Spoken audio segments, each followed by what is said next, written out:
நாளென் செய்யும் வினிதானென் செய்யும் என்னை நாடி வந்த கோளென் செய்யும் கொடுங்கூற்றென் செய்யும் குமரேசர் இருத்தாளும் சிலம்பும் சதங்கையும் தண்டையும் சண்முகம் தோளும் கடம்பும் எனக்கு முன்னே வந்து தோன்றினேன். யோகிராம் சுரத்குமார் யோகிராம் சுரத்குமார் யோகிராம் சுரத்குமார் ஜெயகுருராயா. ஓம் சுதர்சனாய வித்மகே மா ஜ்வாலாய தீமகே தன்னை சக்கர பிரச்சோத்யார். ஹரிநாராயண துரித நிவாரண பரமானந்த சதாசிவ சங்கரன். உலகெங்கிலும் வாழ்ந்து கொண்டிருக்கும் கடவுள் அருள் டிவி நேயர்களுக்கு டாக்டர் சைதை ராஜாவின் அன்பான வணக்கங்கள். நாம் இப்பொழுது இந்த எபிசோடில் தமிழ் மாதம் ஆவணி மாத ராசி பலன்களை சொல்ல இருக்கிறோம். மொத்தம் 31 நாட்கள் உள்ளடக்கியது. 17/8/2024 முதல் 16/9/2024 வரைக்கும் வாக்கிய பஞ்சாங்க அடிப்படையில் கிரகங்கள் ஒவ்வொரு ராசிக்கும் எப்பேற்பட்ட பலனை வழங்கப் போகிறது என்பதை பார்க்கலாம் வாங்க. ஆவணி 3 பௌர்ணமி திதி, ஆவணி 17 அமாவாசை திதி வருகிறது. வாங்க. ரிஷப ராசி காலபுருஷனுக்கு 2வது ராசி. சுக்கிர பகவான் ஆட்சி பெறும் வீடு. சுக்கிரன் 4ஆம் இடத்தில் சிம்மத்தில் 10 நாட்களும் மீதி 21 நாள் கன்னியில் இருந்து சஞ்சாரம் செய்கிறார். ராசியில் 7 கூடிய செவ்வாய் 10 நாள் இருக்கார். குரு பகவான் இருக்கார். செவ்வாய் கடைசி 21 நாள் 2ஆம் இடம் சென்று விடுகிறார். 11ஆம் இடத்தில் ராகு, 10ஆம் இடத்தில் சனி பகவான். இது கிரகங்களுடைய சஞ்சார நிலைகள். இந்த ரிஷப ராசியில் பிறந்த கிருத்திகை 2, 3, 4 பாதங்கள், ரோகிணி, மிருகசீரிஷம் 1, 2 பாதங்கள் உள்ளடக்கிய இந்த ரிஷப ராசியில் பிறந்த அன்பர்களுக்கு இந்த ஆவணி மாத கிரகங்கள் சுமாரான பலனை தருமா இல்லை சூப்பரான பலன்களை வாரி வழங்குமா பார்க்கலாம் வாங்க. ராசிநாதன் நல்ல நிலையில் இருக்கார். 3ஆம் இடம் முயற்சி ஸ்தானம். 4ஆம் இடம் என்பது அற்புதமான, அதாவது 4ஆம் இடத்தில் 10 நாள் இருக்கார். 5ஆம் இடத்துல அதிகபட்சமாக இருக்கார். அப்போடைய உங்களுடைய சிந்தனைகள், செயல்கள், எண்ணங்கள் எல்லாம் உங்களுடைய பூர்வீகத்தை பற்றியும் பிள்ளைகளுடைய வளர்ச்சியை பற்றியும், வீடு வாங்க, மனம் வாங்க, தோட்டம் துறவு வாங்க, அப்படி ஒரு அபிலாஷைகள் இருக்கக்கூடிய நிலை. ராசியில் குரு பகவான் இருக்கிறார். குரு செவ்வாயும் இருக்கிறார். குரு மங்கள யோகம் ஏற்படுகிறது. அதாவது கௌரவம், புகழ், அந்தஸ்து, செல்வம், செல்வாக்கு, தன்னம்பிக்கை ஏற்படக்கூடிய ஒரு காலம். உங்களை பொறுத்தவரையிலும் இந்த பத்திரிகை துறை, மீடியா துறை, எழுத்துத்துறை, சினிமா மற்றும் தொலைக்காட்சி துறையில் பணியாற்றக்கூடியவர்கள், வங்கி, நிதி நிறுவனங்கள், அரசு கருவூலங்கள், நகை வியாபாரம், துணி வியாபாரம் போன்றவற்றில், புரொடக்ஷன் வியாபாரம் போன்றவற்றில் பணியாற்றுபவர்கள் அத்துணை பேர்களுக்கும் இந்த மாதம் அற்புதமான ஒரு மாதமாகத்தான் விளங்கப் போகிறது. உங்களை பொறுத்தவரையிலையும் பாருங்கள், ராசிநாதன் சுக்கிரனுடைய பார்வை பற்றி 11ஆம் இடத்தை பார்க்கிறார். அப்போது பொருளாதார மேன்மை என்பது அதிகபட்சமாக இருக்கக்கூடிய ஒரு காலகட்டம்.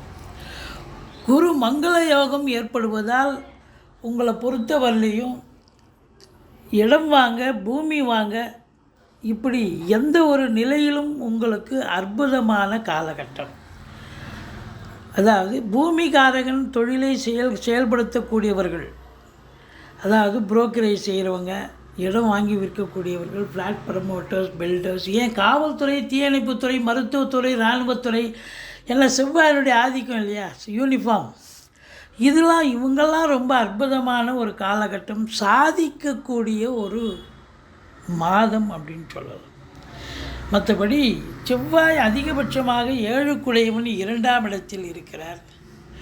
வாழ்க்கை துணை அல்லது மனைவியால் யோக பாக்கியங்கள், நண்பர்களால் ஆதாயம், கூட்டு தொழில் சிறந்து விளங்கும். மற்றபடி உங்களை பொறுத்தவரையிலையும் பார்த்தீங்கன்னா, இடம் விற்பது வாங்குவது தொடர்பில் இருக்கும் அன்பர்களுக்கும் சரி, நல்லதே நடக்கும்.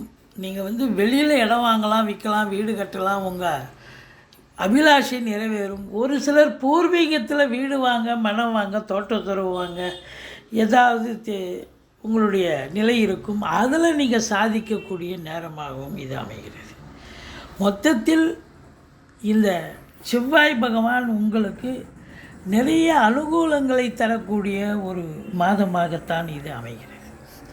பாருங்கள், சூரியன் புதன் சேர்க்கை, புதாதித்ய யோகம் ஏற்படுகிறது. கல்வி நிறுவனங்கள், கல்விக்கூடங்கள், கல்வியாளர்கள், கல்வி பயிலும் மாணவ செல்வங்கள் இவங்களுக்கெல்லாம் சிறப்பான காலம், சாதிக்கக்கூடிய ஒரு நிலை.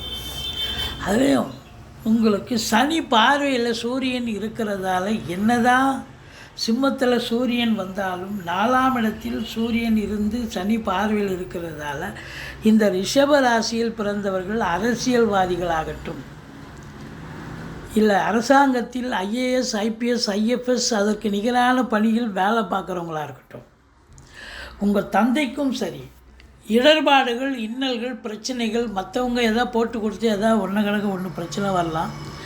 உங்களுக்கே அடிவயிறு சம்பந்தப்பட்ட, உஷ்ணம் சம்பந்தப்பட்ட பிரச்சனைகள் வரலாம்.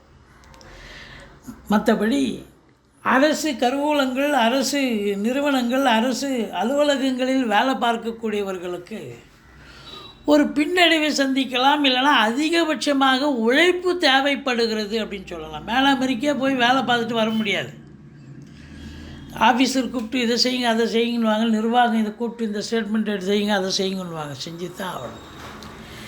அப்படி கடினமான உழைப்பு தேவைப்படுகிறது. மற்றபடி உங்களுக்கு 5ஆம் இடத்தை குரு பார்க்கிறார். குலதெய்வத்தின் அனுகிரகம் உண்டு. குழந்தை பாக்கியம் இல்லாதவர்களுக்கு குழந்தை பேறு கிடைக்கும். சீட்டாட்டம், race, lottery, speculation, online business, hotel business, share market போன்ற இனங்களில் ஈடுபாடு உள்ளவர்களுக்கு இந்த மாதம் நிறைவான ஒரு மாதம், சாதிக்கக்கூடிய ஒரு மாதம். இந்த சுக்கிரன் நீச்சமாக ஆயிட்டார்னு நினைக்காதீங்க, குரு பார்த்துட்டார். அப்போது குரு பார்வை கோடி நன்மை. அப்போ ராசிநாதனை குரு பார்க்கிறார் என்று சொன்னால் கௌரவம், புகழ், அந்தஸ்து, செல்வாக்கு, அதுலேயும் குறிப்பாக இந்த சினிமா மற்றும் தொலைக்காட்சி இண்டஸ்ட்ரியில் வேலை பார்க்கக்கூடியவர்களுக்கு ஒரு பொற்காலம். வேலைவாய்ப்புகள் தேடி வரும். வேலை கிடைச்சாலும் சம்பாத்தியமும் சிறப்பாக இருக்கும். ரெகக்னேஷனும் கிடைக்கக்கூடிய ஒரு தருணம். மற்றபடி 7ஆம் வீட்டை குரு பார்க்கிறார். 7க்குடையவன் நல்ல நிலையில் இருக்கார். கணவன் மனைவி ஒற்றுமை, சந்தோஷம், குதூகலம் ஏற்படும். நண்பர்களால் ஆதாயம், கூட்டு தொழில் செய்பவர்களுக்கு கூட்டாளிகளால் நன்மைகள் நடக்கும். திருமண வயதில் இருக்கும் ஆண் பெண் இருபாலருக்கும் திருமணம் கைகூடி வரும். நீங்கள் வேலை பார்க்குற இடம், தொழில் பண்ணுற இடம், உத்தியோகம் பார்க்குற இடம், எங்கே போனாலும் உங்களுக்கு ஆதரவு பெருகும் என்று சொன்னால் மிகையாகாது. அடுத்தது பார்த்திங்கன்னா, அதே செவ்வாய் உங்களுக்கு 8ஆம் வீட்டை பார்க்கிறார். 8ஆம் வீட்டை செவ்வாய் பார்க்கிறார் அப்படின்னு சொன்னால், இந்த ஆராய்ச்சி செய்பவர்கள், ஆராய்ச்சி கல்வி படிக்கக்கூடியவர்கள் இவங்களுக்கெல்லாம் ஒரு பொற்காலம், சாதிக்கக்கூடிய காலம். குறிப்பாக இந்த உளவுத்துறையில் வேலை பார்க்குறாங்க பார்த்திங்களா, போலீஸ் டிபார்ட்மெண்ட், உளவுத்துறை, இது போன்ற துறையில் பணியாற்றக்கூடியவர்கள் தங்களுடைய திறமையை வெளிப்படுத்துவார்கள். இது அற்புதமான தருணம். இந்த குரு பகவான் உங்களுக்கு 9ஆம் இடத்தை பார்க்கிறார். தந்தையால் அனுகூலம், தந்தை வழி சொந்தங்களால் ஆதாயம், வெளியூர் வெளிநாட்டு பயணம் அனுகூலத்தை தரும். நீங்கள் உயர்கல்விக்காக சென்றாலும் சரி, உத்தியோகத்திற்கு சென்றாலும் சரி, இல்லை சொந்த தொழிலுக்கே போகிறீங்க, கண்டிப்பாக சாதிக்க முடியும். இல்லை இதெல்லாம் தாண்டி இல்லைங்க நான் அதெல்லாம் போகல, கோயில் குளங்களுக்கு தான் போகிறேன் அப்படின்னு சொன்னால் கோயில் குளங்களுக்கு போயிட்டு வருவீங்க, நன்கொடைகள் வழங்குவீர்கள். உங்களுக்கு ஆத்ம திருப்தியும் சந்தோஷமும் இதனால் கிடைக்கக்கூடிய ஒரு காலகட்டம். 9ஆம் இடம் சிறப்பாக இருப்பதால் பாக்கியம், ஈஸிலி டு கெட், எதையும் போராடி ஜெயிக்கத்தால. இந்த ரிஷபராசியில் பிறந்த அன்பர்கள் எப்போவோ ஏதோ ஒரு முயற்சி பண்ணாங்க, அது அந்த முயற்சி இப்போ சக்ஸஸ் ஆகுதுங்க அப்படின்னு சொல்கிற மாதிரி அது தானாக நடக்கக்கூடிய ஒரு நேரம் வந்தாச்சு. சனி பகவான் உங்களுக்கு 10ஆம் இடத்தில் இருப்பதால் அதிகப்படியான உழைப்பு தேவைப்படுகிறது. மேலாமினிக்கியாக வேலை பார்க்க முடியாது, கொஞ்சம் இதுவாக தான் இருக்கணும் அப்படின்னு சொல்கிறோம். மற்றபடி அதாவது 8 ஹவர் டியூட்டினா 10 ஹவர் வேலை பார்க்கணும். இரும்பு சார்ந்த துறையாகட்டும், இல்லை தொழிற்சாலை ஆகட்டும், லேத் ஃபேக்ட்ரி ஆகட்டும், உழைப்பாளர்களுக்கு அதிக உழைப்பு தேவைப்படுகிறது அப்படின்னு சொல்லணும். மற்றபடி இந்த சனி பகவான் ராகு சாரம் வாங்கியிருக்கார், ராகுவும் சனி சாரம் வாங்கியிருக்கார். அப்போ 11ல் ராகு இருக்க கொடுத்து வைக்கலுங்க.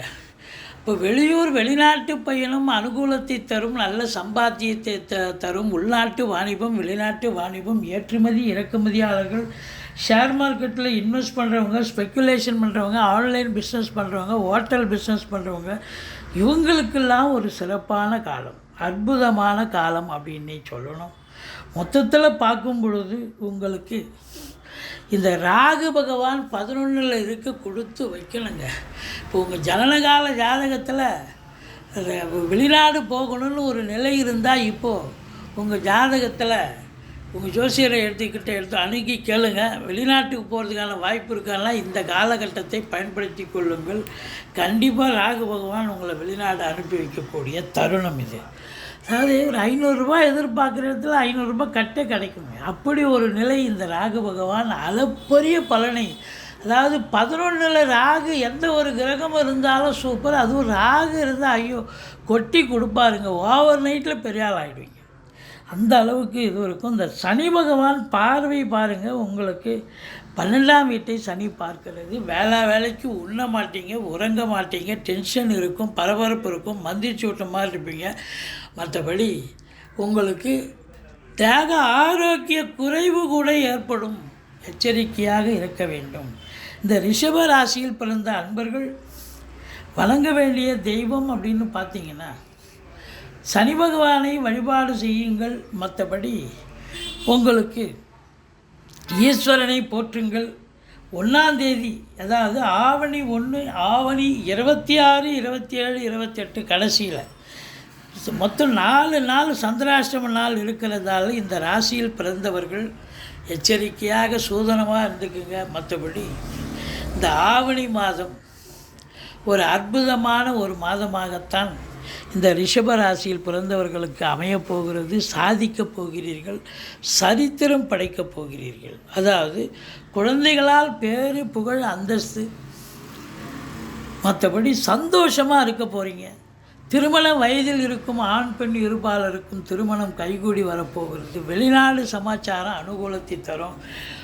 ரொம்ப திருப்திகரமான ஒரு மாதமாக இது விளங்கப் போகிறது என்று சொன்னால் மிகையாக. கடவுள் அருள் டிவியை பார்த்தமைக்க நன்றிகள். மேலும் இது போன்ற தகவல்களை தெரிந்து கொள்ள கடவுள் அருள் டிவியை சப்ஸ்கிரைப் செய்யுங்கள். மறக்காமல் பெல் ஐக்கானை கிளிக் செய்யுங்கள்.